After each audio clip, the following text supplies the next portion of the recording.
Pasamos ahora al panel Etnobotánica, alcances y aportes a la ciencia de la salud, como una conexión entre la película que acaban de ver, Sacred Science, y lo que es la etnobotánica. Para ello tenemos como invitados, mi nombre es Cristiana Cruz Minier y soy la coordinadora del panel, además de la coordinadora del programa Ecohuertos de GFDD Funglode. Lenin Paulino, en la extrema izquierda mía, es antropólogo y artista visual, egresado de la Universidad Autónoma de Santo Domingo, UAS, coordinador de los programas especiales del Museo Arqueológico Regional Altos de Chabón. Brígido Peguero, que está aquí más cerca de mí, es biólogo, egresado de la Universidad Autónoma de Santo Domingo, especialista en botánica, taxonomía, ecología vegetal, florística y etnobotánica. Es encargado de investigación taxonómica y de exploraciones y miembro del comité editorial y articulista de la revista científica Moscosoa, que tiene a su cargo el Jardín Botánico Nacional. Raúl Fontana es médico, especialista en medicina regenerativa, es el señor que está con el traje. Medicina regenerativa y terapia neural. Egresado de la Universidad Católica Nordestana, UTNE, profesor y vicepresidente ejecutivo de ADASEC, República Dominicana, Centro de Salud Holística, CESAOLIS.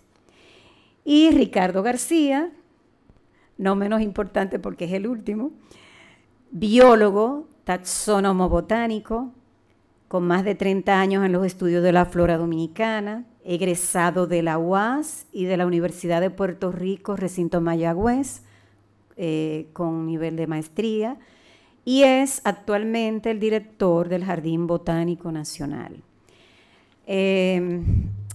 Como la película comenzó un poquitito pasada de hora, y yo veo que pasa más del tiempo que había calculado, no me voy a extender mucho y simplemente voy a definir un poco lo que es la etnobotánica, que es simplemente la interacción de los seres humanos con las plantas. Es una disciplina multidisciplinaria porque ella se vale de los métodos y de otras ramas, tanto de la etnobiología como de otras ramas puras como la botánica, del método que tiene esta para sus investigaciones florísticas, como también de las metodologías etnográficas.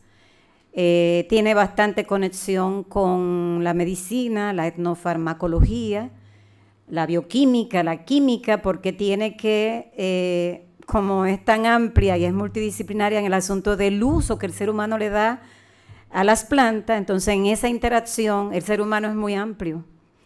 Y por esa razón la etnobotánica amplía tanto su entrada. Yo voy a dejar a los panelistas para no extenderme con la parte y voy a fungir más de coordinadora.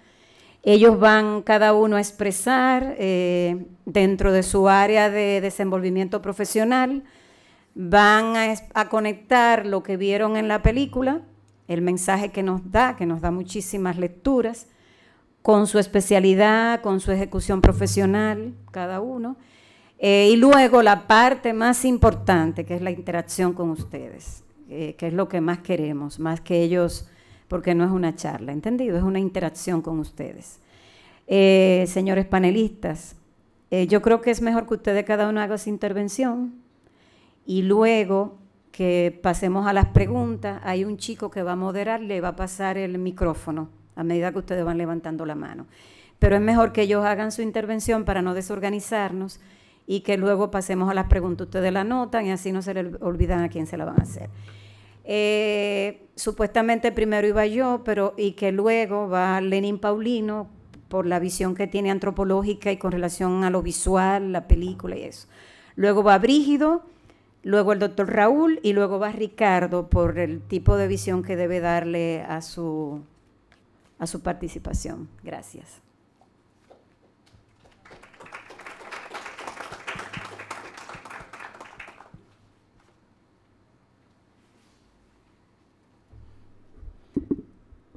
Saludos, buenas tardes.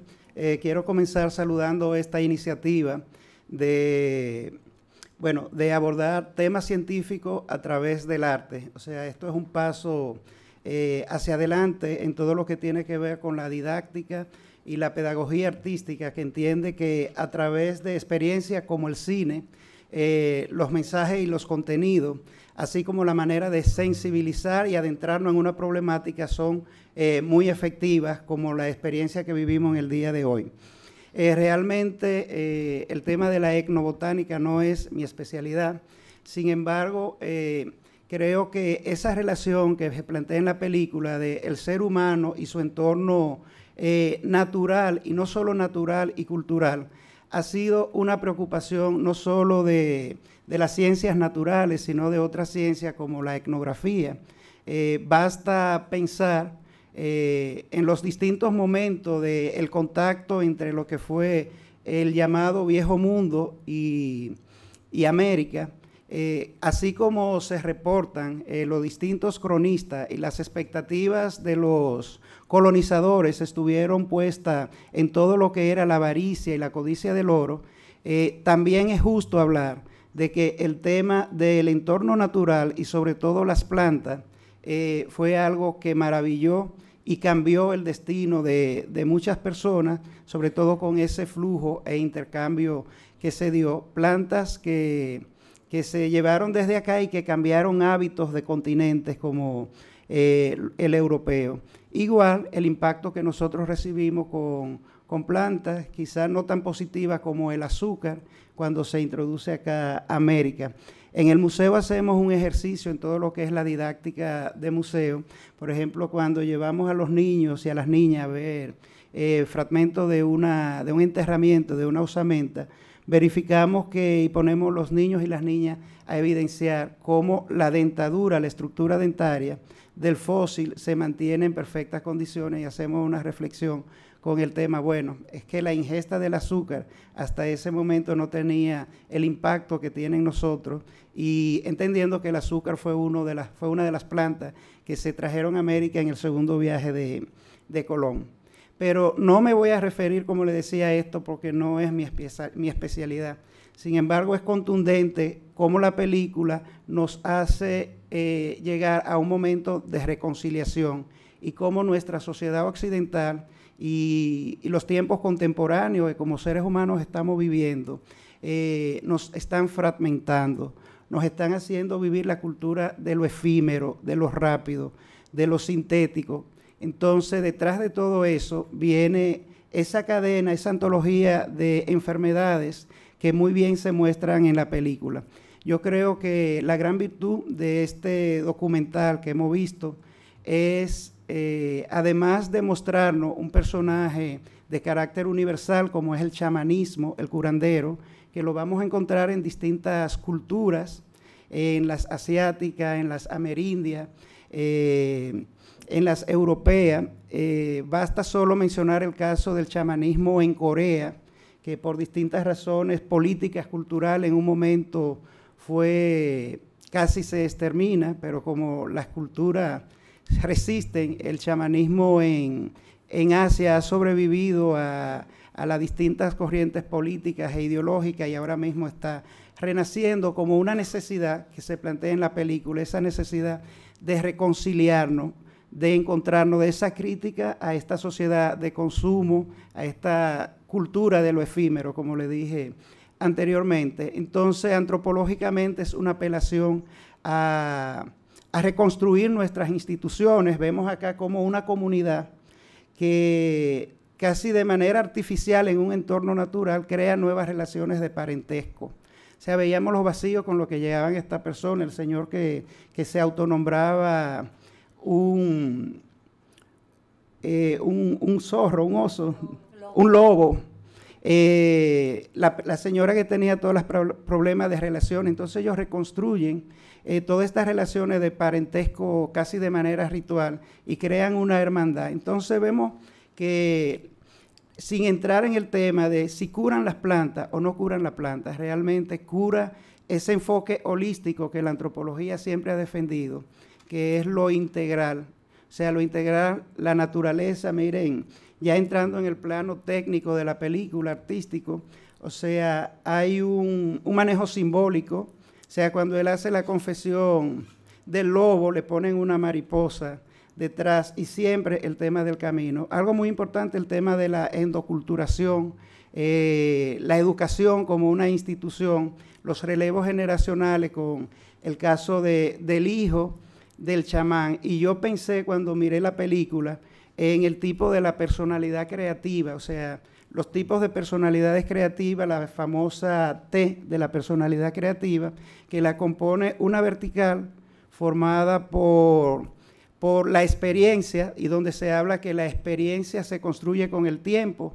Miren la reflexión del propio Chico que decía, bueno, 3 más años. O sea, y es un poco lo que nos toca vivir a cada uno de nosotros con 4 años en una licenciatura, una maestría, unos doctorados. O sea, la persona creativa en el vector vertical de acumular experiencia que la da el tiempo y la práctica, y el palo horizontal de la T, que sería el campo que tiene que ver con el interés por los múltiples aspectos de la vida, que en ese entorno natural estaba garantizado. Cristiana, me interrumpe cuando se me vence el tiempo. Desde el punto de vista artístico y siendo justo con el género, un género difícil como es el documental, y más trabajando con actores reales que no fueron actores entrenados, actuando, sino que eran actores reales, es un poco difícil. Como le decía, siendo justo, desde el punto de vista estético, la película es pobre en el manejo de los planos, en la misma edición un poco contradice lo que está planteando, pues los cortes eran un poco radicales y no nos daba la armonía y la lectura de esa selva que es tan rica, las locaciones muy limitadas al entorno del campamento donde se estaba haciendo. Y bueno, la iluminación también un poco descuidada en el tema de que en algún momento se ven imágenes muy saturadas, o sea, subexpuesta y sobreexpuesta, pero en sentido general la película nos toca y deja un gran mensaje. O sea, nos curamos de una enfermedad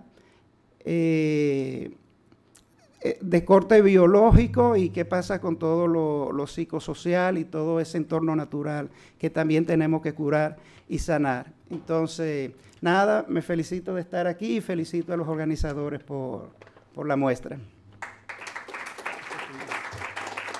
Gracias, Lenin. Vamos a pasar ahora a Brígido Peguero.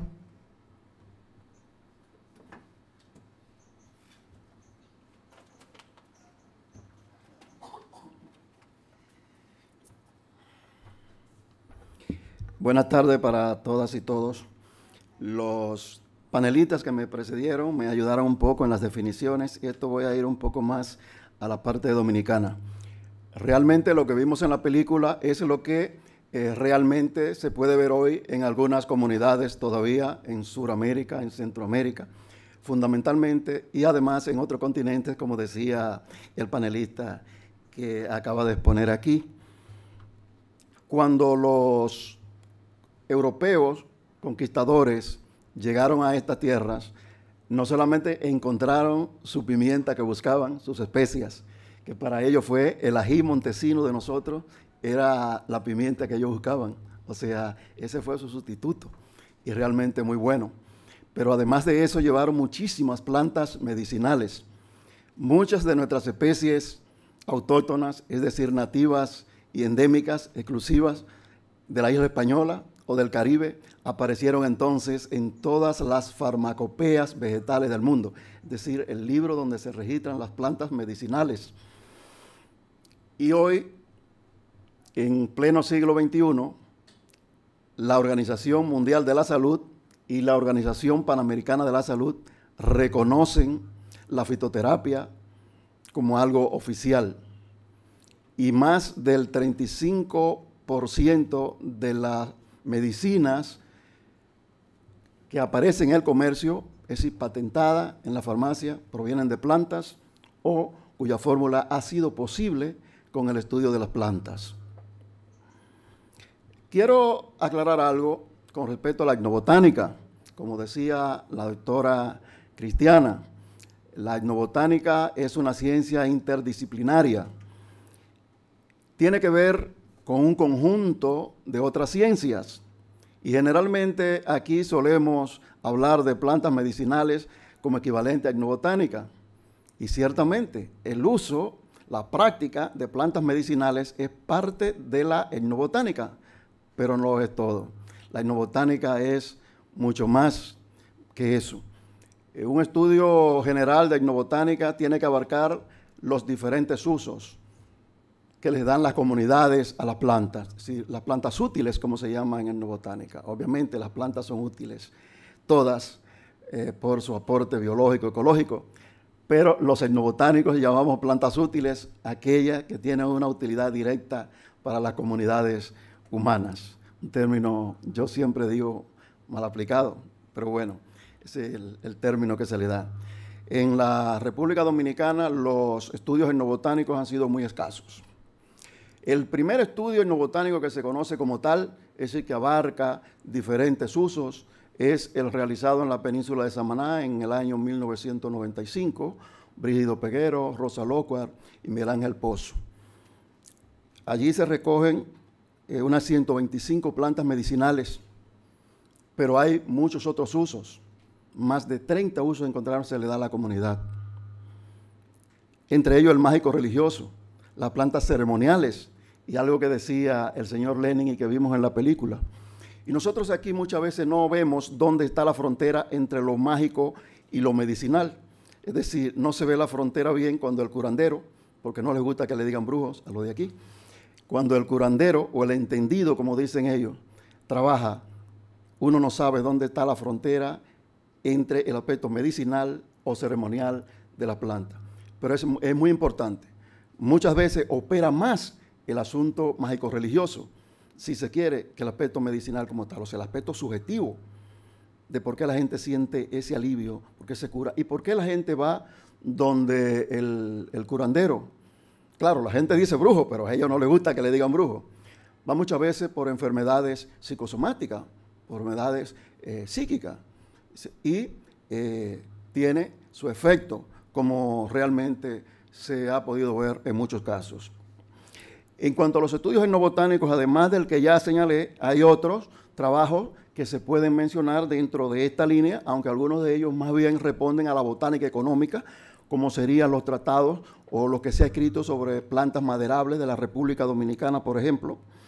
Pero hay otros, por ejemplo, Dominga Polanco, Brígido Peguero y Francisco Jiménez, en 1998 hicimos un estudio etnobotánico en 7 comunidades rurales del municipio de Vallaguana, donde se recoge un sinnúmero de plantas medicinales, además de otros usos, que no puedo enumerarlos aquí por el tiempo. Brígido Peguero, Jacqueline Salazar y Daisy Castillo hicieron un estudio sobre usos de artesanía, o sea, de madera, de bejucos, de plantas, en la artesanía navideña que ustedes ven aquí siempre en la Churchill, en la Lincoln y en algunos otros lugares. Y además, Brígido Peguero, Francisco Jiménez y Alberto Veloz hicimos un estudio etnobotánico en el Cachote, en la provincia de Barahona, en la República Dominicana, obviamente. Otro estudio es el de las plantas en la toponimia, es decir, la fitotoponimia, las plantas que le han dado origen a muchas comunidades, que publicamos en la revista Moscosoa en el año 2002. Brígido Peguero hizo un estudio etnobotánico de las comunidades ubicadas dentro y en la periferia del Parque Nacional Juan B. Pérez Rancière o Valle Nuevo, y también otro estudio en el Parque Armando Bermúdez en el 2007, cuando se publicó esto. Pero donde más se ha trabajado es en el aspecto de las plantas medicinales. Anteriormente vimos muchas listas, muchos libros de plantas medicinales que sencillamente era una recopilación como especie de una farmacopea, pero citando especies y relacionándola con algunas enfermedades para las cuales eran tratadas. Por ejemplo, vemos que María Filomena González hizo un estudio sobre las plantas que se comercializan en los mercados de la capital. En el 1972 lo publicó en la revista dominicana de Antropología e Historia. Y En el 1977 se publicó una obra, obviamente, era de mucho más atrás, del doctor Francisco Eugenio Moscoso Puello, el doctor Moscoso Puello, sobre la medicina en la isla de Santo Domingo.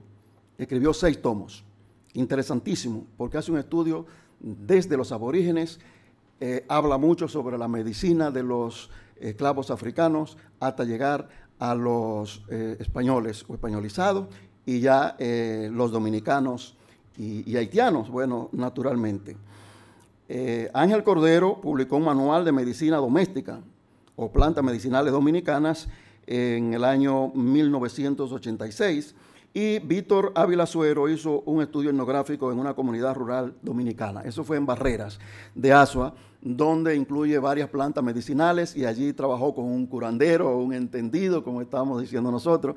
Es bastante conocido, creo que la doctora Cristiana llegó a conocerlo, no sé, en una ocasión fuimos por ahí.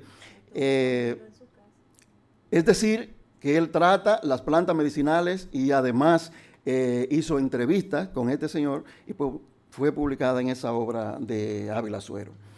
Y bueno, hay libros de plantas medicinales como los que ha escrito Arsenio, Esteve Medina, sobre enfermedades comunes tratadas con plantas naturales, plantas curativas de uso populares y científico. Esta bibliografía puede ser consultada en diferentes lugares, pero yo puedo decirle, por ejemplo, que en el Centro de Documentación del Jardín Botánico Nacional ustedes pudieran chequear estas plantas.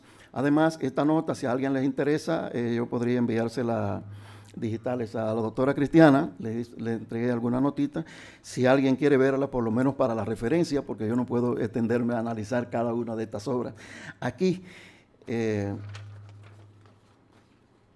tenemos también un estudio importante que hizo una joven estadounidense en el país sobre la medicina vegetal en áreas rurales y urbanas de la República Dominicana. Ella se llama Andreana Ososki, trabajó bastante, le servimos, les apoyamos en el Jardín Botánico Nacional, hizo un buen levantamiento, publicó una obra como tesis de doctorado de unas 470 páginas en el 2004. Después, bueno, la doctora Cruz Minier, Cristiana de la Altagracia Cruz Minier, hizo un estudio de distribución, uso y conocimiento asociado al guatapaná o guatapanal, que es una planta muy usada en la medicina, en el 2008. Esa fue su tesis de maestría en el INTEC. Y lo que repite estudios científicos, o sea, ya no solamente recogiendo los usos populares, sino usos científicos o estudios que se hacen en los laboratorios. Por ejemplo, esta universidad, precisamente donde estamos, la Universidad Nacional Pedro Enrique Ureña, ha realizado con sus estudiantes varias tesis de grado.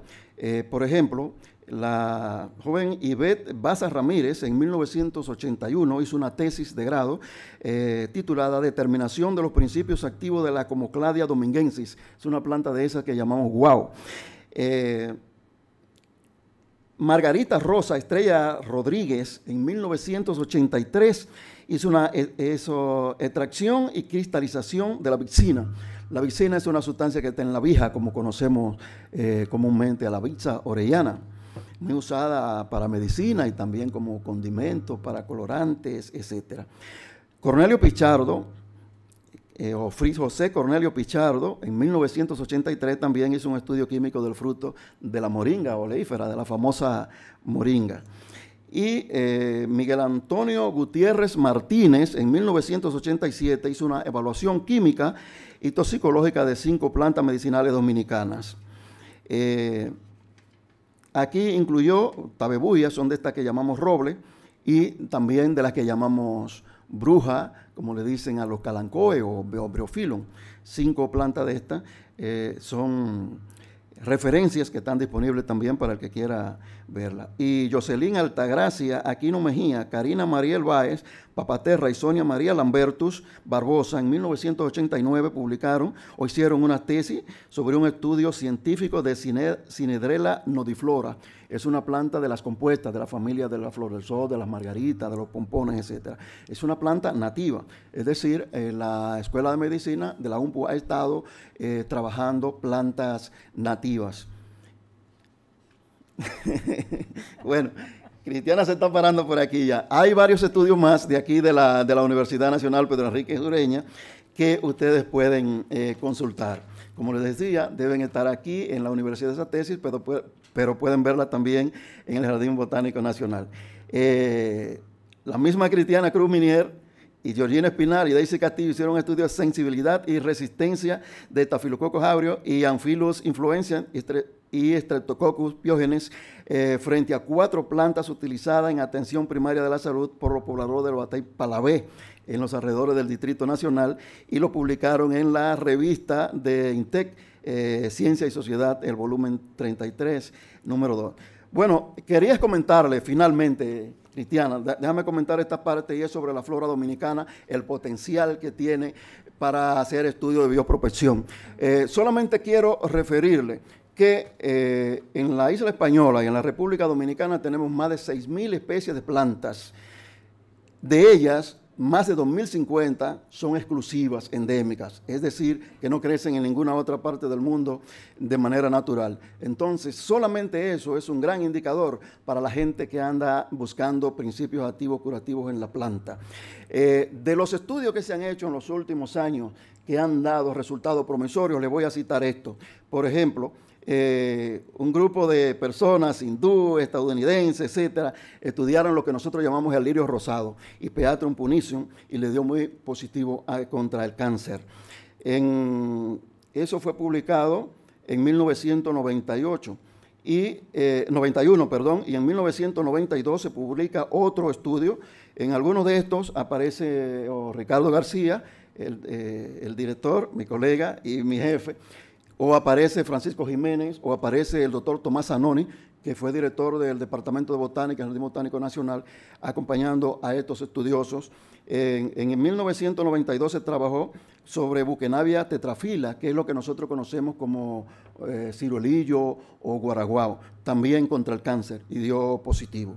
Luego, una planta que ustedes seguro la han ido a mencionar muchísimo, que mucha gente la busca y que hay mucha gente bebiéndosela también, es el roblillo o el Maniantia longiflora, y se hizo un estudio en el 2000, se publicó sobre los principios activos curativos contra el cáncer de esta planta, y luego sobre Exostema acuminatum, que es lo que la gente llama piñi piñi, una rubiácea que es familia de la famosa cinchona que ustedes habrán oído mencionar, que se usaba mucho contra la fiebre amarilla, y esas cosas también dio positivo. Y finalmente, Cristiana, también se hizo un estudio sobre Alvaradoa haitiensis, o ave cimarrón, o ave marrón, como dicen los haitianos, que también se está usando muchísimo. Nosotros 3 o 4 o 5 veces a la semana tenemos que estar contestando correos de gente de Colombia, de Chile, de Venezuela, de Estados Unidos, de muchísimas partes, preguntándonos dónde pueden conseguir esta planta. Incluso han venido aquí a buscarla, y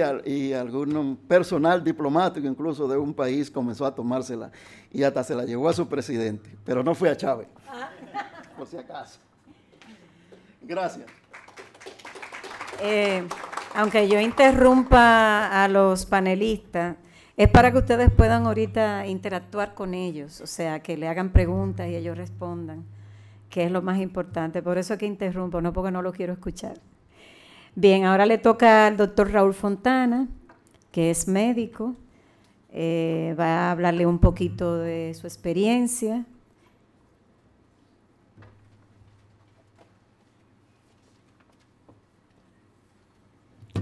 Muy buenas tardes, muchas gracias, Cristina.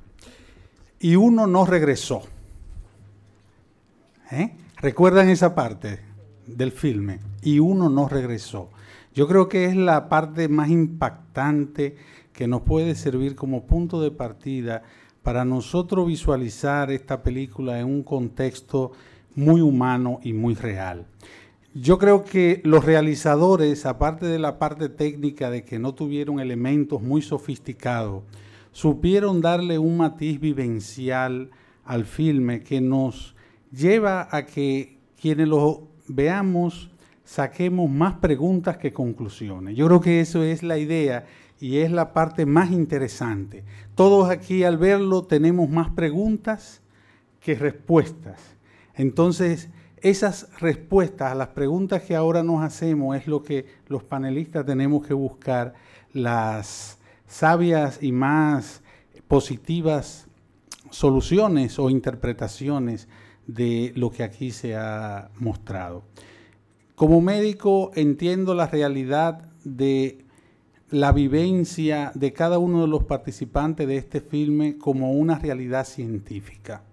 Científica porque ciencia es todo lo que se puede demostrar y ellos lo demostraron de forma práctica y a través de la vivencia de lo que muchos de estos chamanes, sanadores han tenido durante décadas, cientos y miles de años, han podido repetir su experiencia en miles y miles de personas, lo cual los convierte en un hecho científico.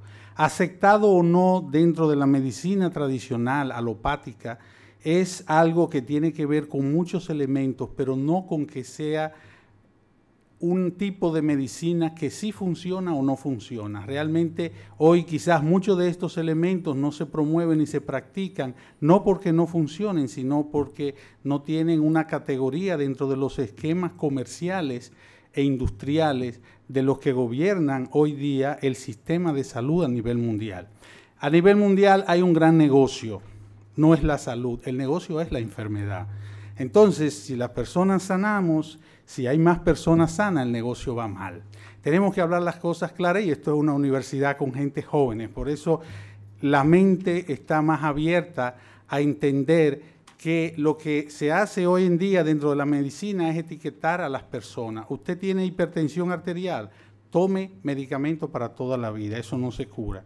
Tiene diabetes, tome medicamento para toda la vida, eso no se cura. Tiene artritis reumatoide, tome medicamento, eso no se cura. La gripe tampoco se cura. No hemos podido, dentro de la farmacopea, encontrar soluciones a problemas tan sencillos. O mencióneme a alguien que conozcan que se curó con una quimioterapia de un cáncer.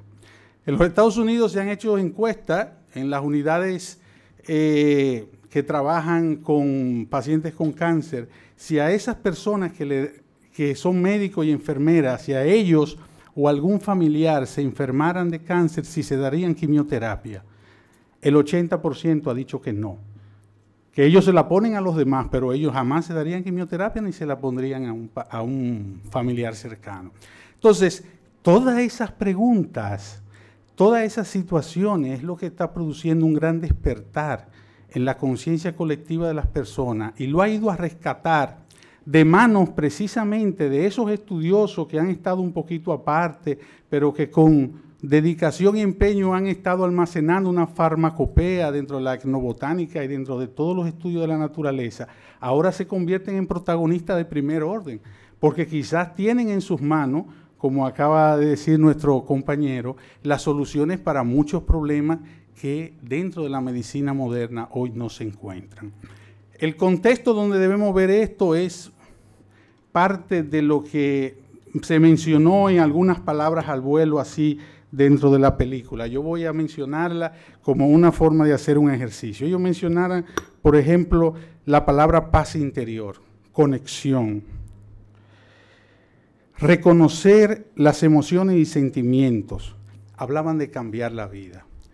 ¿Qué queremos decir con esto? Que la curación vista desde el punto de vista holístico, integral, desde el punto de vista con una visión no enfocada hacia la enfermedad, sino hacia la salud, es un concepto que tiene que ver mucho, no solamente con las sustancias o principios activos de un medicamento, sino con aquello que está en las emociones, en los sentimientos, en el psiquismo, en el pensamiento humano y también en la actividad celular. Entonces vemos que en la película nos presentan los dos elementos. Muchas personas dirían, bueno, se curaron porque eran enfermedades psicológicas o psicosomáticas. No, es que en todas las enfermedades también hay un componente emocional, psicológico, mental y un componente celular o fisiológico. Quien vea una u otra cosa separado no podrá encontrar nunca una respuesta adecuada al concepto de salud. Es por eso que este tipo de medicina es una medicina integradora, que realiza esa conexión, porque nosotros como seres humanos no estamos aislados. Como decía Lenin, es una sociedad moderna, es una sociedad donde vivimos que nos consideramos ente aislado. Yo tengo mi propio carro para ir al trabajo, no uso un transporte público, mis hijos van a escuela privada, yo tengo mi propio guachimán en mi casa, una planta eléctrica y hasta un pozo tubular. O sea, buscamos soluciones individualistas y vivimos en una sociedad donde se promueve ese individualismo y la separatividad. Aquí nos hablan de algo diferente, nos hablan de la naturaleza fundamental del ser humano, que es la conexión. Nosotros no nacimos para estar separados, nacimos para estar conectados. Vean cómo este señor decía, soy un lobo solitario, me he convertido en la vida un lobo solitario y no sé convivir aquí con 5 o 6 personas que se ocupen de mí. Porque sin querer, eso es lo que el ser humano y la vida moderna nos ha llevado, a que vivamos siempre aislados de una forma agreste y ver al que está en la acera de enfrente como alguien que está separado de mí. Y eso no es la realidad. La realidad es que estamos conectados. No hay forma en que yo haga algo al medio ambiente que también no me lo haga a mí mismo. No hay forma en que haga algo hacia los demás que también no me lo haga a mí mismo, porque estamos conectados. Esto lo vemos nosotros de una forma muy real cuando analizamos, por ejemplo, lo que sucede en el ser humano cuando se aísla y cuando se reconecta. Por eso es que ustedes ven que este filme no solamente plantea una serie de situaciones físicas con lo que ellos están ingiriendo y con esas plantas, sino una serie de situaciones emocionales en las que indudablemente entran a jugar un papel la ayahuasca. La ayahuasca es una sustancia producida de un árbol suramericano, en nuestro país no lo tenemos, pero tiene una molécula, se llama DMT.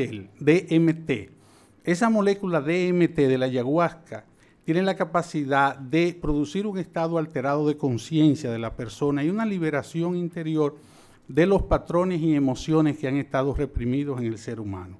Se ha demostrado que muchas enfermedades son precisamente consecuencia de esas emociones reprimidas, de esos traumas y de esos bloqueos que hemos tenido en el pasado. La enfermedad es real, está ahí, es celular, la podemos estudiar, podemos medir el PSA, podemos medir la actividad en la estructura de los tejidos, pero ha habido un factor desencadenante a nivel emocional en un bloqueo. En uno de los casos fue un trauma por una violación a una de las participantes, no recuerdo el nombre, pero que con el tiempo le llevó a desarrollar el Parkinson. Entonces, vean ustedes. El problema digestivo. El problema digestivo, bueno. Vean ustedes cómo una situación se queda almacenada o grabada, esa información, y en el tiempo lleva a una consecuencia en las personas. En la práctica personal nosotros lo vemos eso a diario. Hay personas que simplemente cargan con un fuerte dolor de espalda y lo que tienen es quizás un trauma o una culpa por algún evento del pasado. Trabajamos la culpa, inmediatamente se soluciona el dolor de espalda. Y uno dice, bueno, pero eso era psicológico. No, el dolor era real, pero hay una estrecha relación entre los aspectos mentales y emocionales y la conexión energética que se establece a nivel físico.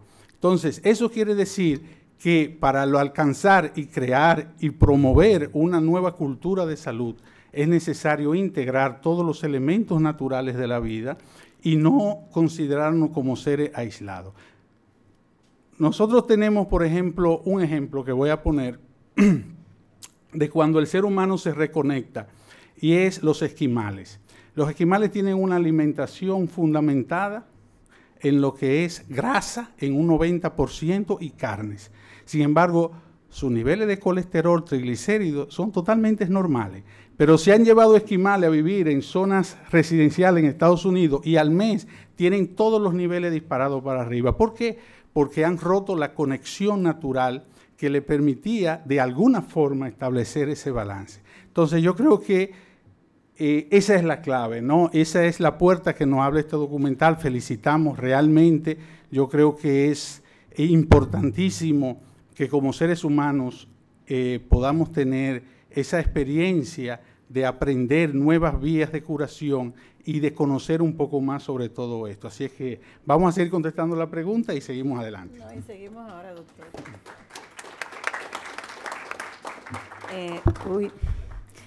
Bien, vamos a seguir ahora con Ricardo García y luego pasamos a la sección de preguntas, de intercambio entre los mismos panelistas.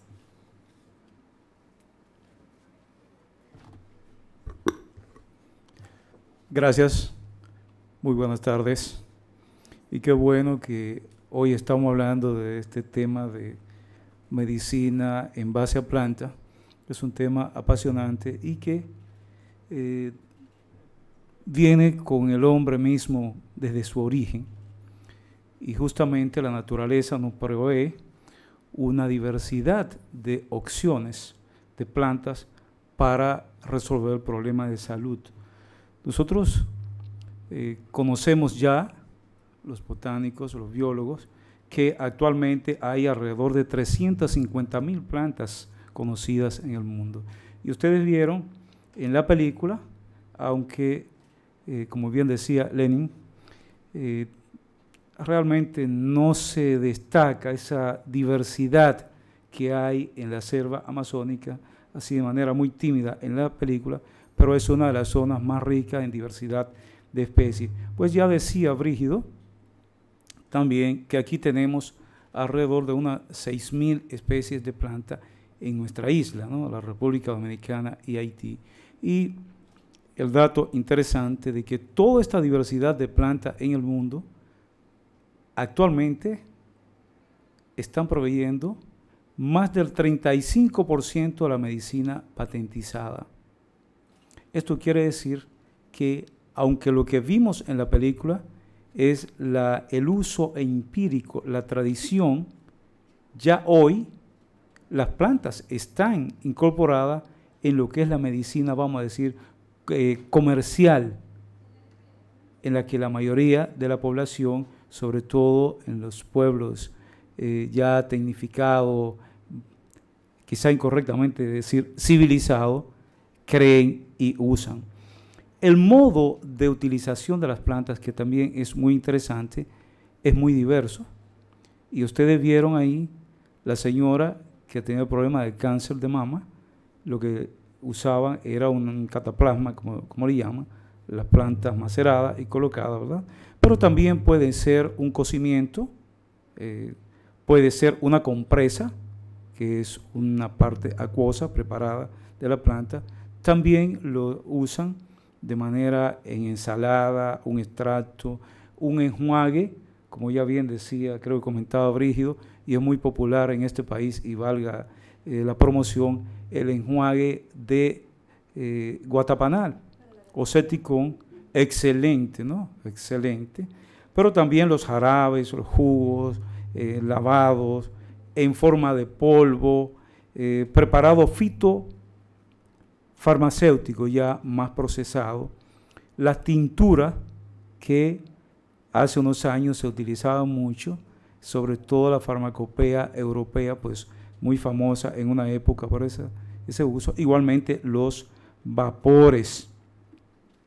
En nuestro país, y es una pena, pero todavía las plantas no están incorporadas formalmente en lo que es la atención primaria de salud, como ya sucede en otros países de Sudamérica, de Centroamérica, y es porque aquí hay un cierto desprecio todavía a la medicina natural.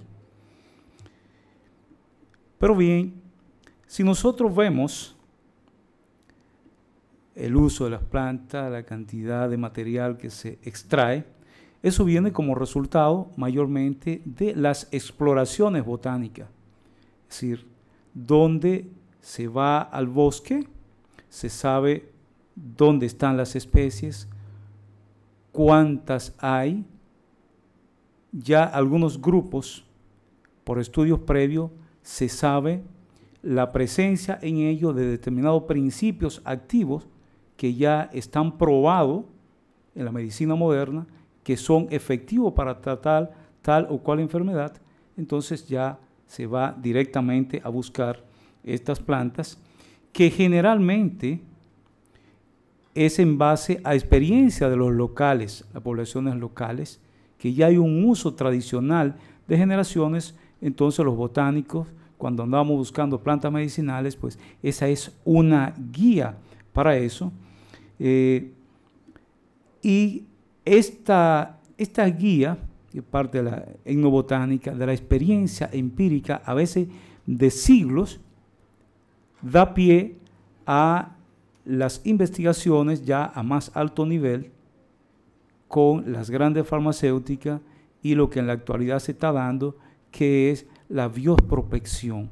De ahí la importancia de los lugares donde hay alta diversidad de plantas, como el caso de la República Dominicana. Se puede ir con una selección previa a buscar esta planta, o sencillamente al azar. Se envían al laboratorio, se hacen los estudios y entonces se van identificando principios activos. Los inventarios botánicos, que son muy importantes, sobre todo aquí, ya nos dan una orientación directa para ir a buscar determinadas especies o grupos de especies. Y aquí, por ejemplo, hay plantas que tienen un uso desde antes de llegar los europeos. Y hay por ahí una especie muy mencionada, sobre todo los antropólogos lo conocen muy bien, porque era la planta base que se utilizaba en el ritual de la cojoba. Pero esa planta es bien conocida en la cuenca del Orinoco y la parte de la Amazonía por las propiedades medicinales y propiedades alucinógenas que tiene, que está ligada a lo que es la medicina popular. Ya Brígido mencionaba el asunto de algunas especies que han sido estudiadas ya al más alto nivel, como la Alvaradoa haitiensis, el Leishmaniantia longiflora, la Exostema cuminata, la Buchenavia tetrafila, que incluso se ha probado como anticida, con un alto potencial de uso. Y recientemente fue publicado un artículo donde una especie nuestra, Phytocoma rufescens, tiene propiedad contra cáncer del colon. Ya no solo estamos hablando de la experiencia empírica, sino en prueba de laboratorio al más alto nivel. Pero en la película hay algo que me llamó la atención. Uno de los pacientes, si ustedes se dieron cuenta, quiere llevar una corteza de una de las plantas y le pregunta, ¿la puedo llevar? ¿Cómo la voy a llevar? Y el chamán le dice, sí, no hay ningún problema, pero no es tan así. Porque hoy hay regulaciones, hay acuerdos internacionales que controlan lo que es el flujo, el movimiento de lo que son derivados de plantas o plantas enteras. Hace unos años se produjo una reunión donde participaron la mayoría de los países, y se firmó lo que fue el Convenio de la Diversidad Biológica. Ese Convenio de la Diversidad Biológica establece muy claro la propiedad de los estados sobre sus recursos biológicos. Eso quiere decir que si hay una planta dominicana que tiene un principio activo, nosotros tenemos el derecho sobre esa planta. Entonces hay regulaciones para el uso y sacar esa planta de nuestro país. Pero además, hoy estamos trabajando en República Dominicana, ya muchos países lo tienen, lo que es una ley de acceso a recursos genéticos, justamente para evitar que se pueda piratear, porque se usa mucho también la piratería en términos de recursos biológico. Hay otros convenios, como es el Convenio Internacional sobre Tráfico y Comercio de Especies en Peligro, conocido por las siglas CITES, que también regula el tráfico, el movimiento de plantas. Y los países tienen sus llamadas listas rojas, que son las especies que están en peligro de extinción, sobre la cual también hay regulación. Pero igualmente hay regulaciones sobre la calidad de las plantas o derivados de plantas que se comercializan. E igualmente están las regulaciones fitosanitarias, y de todo eso tiene nuestro país. De manera que ya hemos evolucionado, los países están resguardando sus recursos, ¿verdad? Y generalmente se mueven en base a estos acuerdos. No es que sencillamente yo voy a la selva amazónica, recojo un material, lo traigo para República Dominicana y ya voy a curarme de la enfermedad con el producto que viene de la selva amazónica. Es el panorama más o menos general que existe en cuanto a regulaciones. Muchas gracias. En verdad que agradezco a los panelistas que se han ceñido a un tiempo demasiado limitado para expresar toda la información que tiene, que es bastante interesante. Vamos a pasar a la sección de preguntas. Ya me dijeron que por ahí viene la otra presentación y por lo menos 2 preguntas a cada panelista. Vamos a intentarlo. Vamos a pasar a la sección de preguntas. ¿Quién es el chico que tiene el micrófono?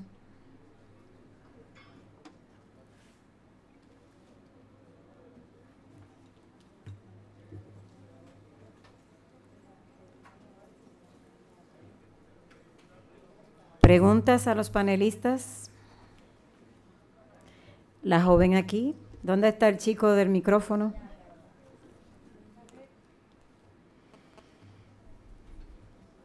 La joven de la blusita esa. Buenas, yo tengo una pregunta para quien la pueda responder de los invitados, y es si en República Dominicana ya se ha iniciado lo que es la medicina natural, o si se tiene planes de iniciarla, y cuándo. El micrófono para uno de ellos. ¿Quién la responde? Doctor. Pues tal como han dicho los panelistas, aquí de forma empírica se ha utilizado desde hace cientos de años, o sea, décadas, varios siglos, pero ya existe un gran número de médicos formados académicamente que estamos dedicados a todo lo que son las medicinas naturales y complementarias.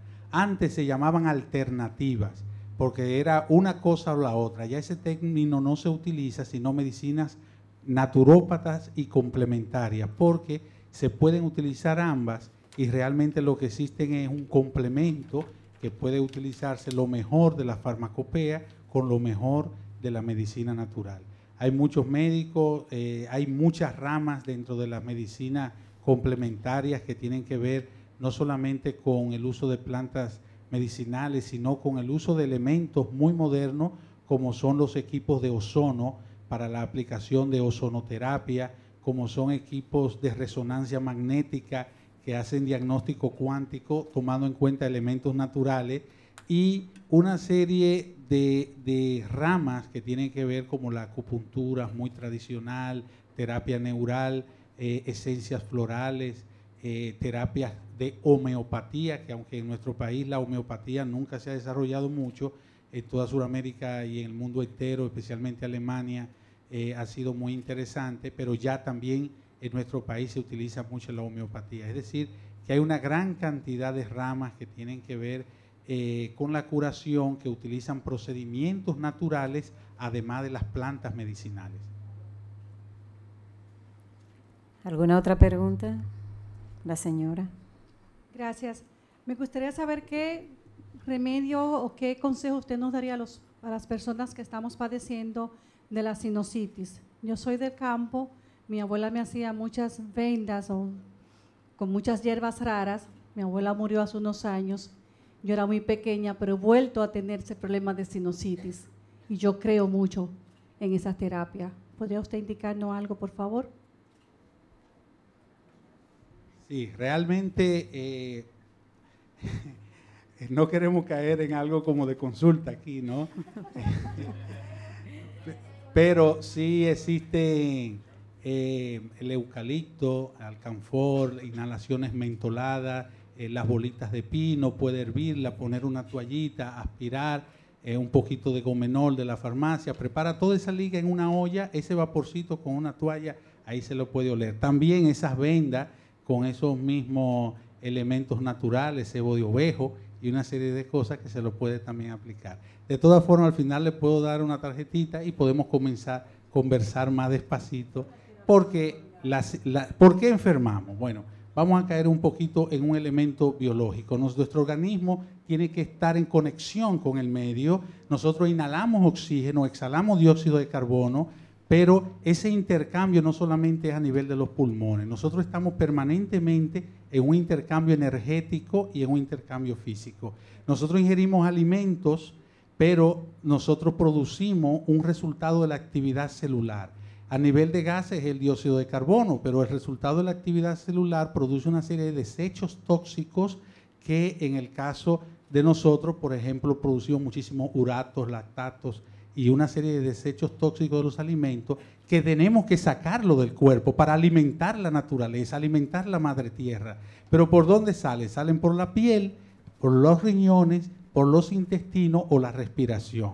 Esos son lo que se llaman los 4 emurtuorios naturales o vías de desechos naturales que tiene el cuerpo. Cuando no estamos sacando esos desechos adecuadamente, se acumulan y se congestiona el sistema linfático. Sobre todo a nivel del colon, es importante tener un tránsito intestinal muy bueno, porque si no el sistema linfático, como no puede salir por ahí, el cuerpo coge ese tóxico y se queda circulando. Entonces nos sale a veces sinusitis, nos salen amigdalitis, inflamaciones pulmonares de los ovarios o de otros sitios, y entonces vamos al ginecólogo para los ovarios, vamos al neumólogo para los pulmones, pero son especialistas diferentes y lo que tenemos es una sola enfermedad, que es una congestión del sistema linfático por falta de nosotros liberar esos tóxicos. Entonces es como si tenemos basura y vamos y la colocamos en un sitio, esa basura, ¿qué va a suceder? Esa basura a los 2 o 3 días va a coger bichos, ratones, cucarachas, moscas, etcétera. Vamos donde el médico nos indica un antibiótico. ¿Qué hace el antibiótico? Mata todos los bichitos, todos los parásitos. Pero ¿qué pasa con la basura? Queda ahí. Entonces, al poco tiempo, vuelve otra vez la misma amigdalitis, porque le dimos la penicilina, se mató el estreptococo, aparentemente, pero siguió el desecho, cultivando el parásito. Entonces nosotros decimos que no es solamente la bacteria, sino el medio donde se cultiva. Entonces nosotros tenemos que quitarle el alimento, eliminar la basura, y cuando eliminamos la basura, ¿qué sucede? ¿Va a haber las cucarachas y los ratones? No. Entonces eso es lo que significa que nosotros depuramos y desintoxicamos nuestro cuerpo. Como decían los chamanes ahí, es un desintoxicante, es un depurativo, y entonces ya no hay un medio donde la bacteria se pueda multiplicar.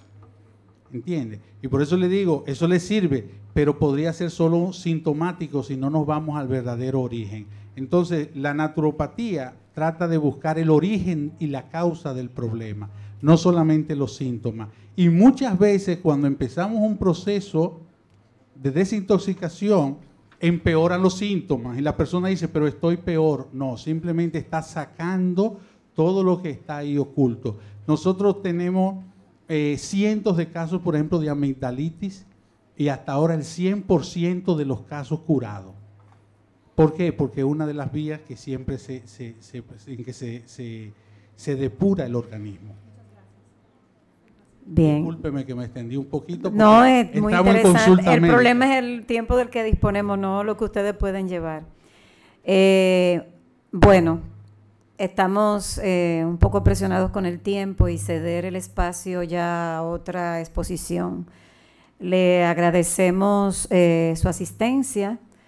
Lamento que los demás panelistas no hayan podido extender un poco más su presentación, pero creo que con las orientaciones que dieron quedaron más o menos edificados con relación a la película, lo que es la etnobotánica y esa conexión que debemos tener y esa relación que debemos tener entre lo que es lo organísmico o sistémico y lo emocional o espiritual, que es lo que las plantas nos dan. Por eso es que el chamán en esos rituales cantaba, por eso es que cuando estaban en el ritual de la ayahuasca, en un momento él dijo no tocarse, no hablar, porque había que estar en concentración con el yo, con la persona, para pensar en todas esas cosas que lo llevaron a enfermarse y lo que lo iba a llevar a sanarse, pensar en la sanación más que en la enfermedad, como dijo el doctor.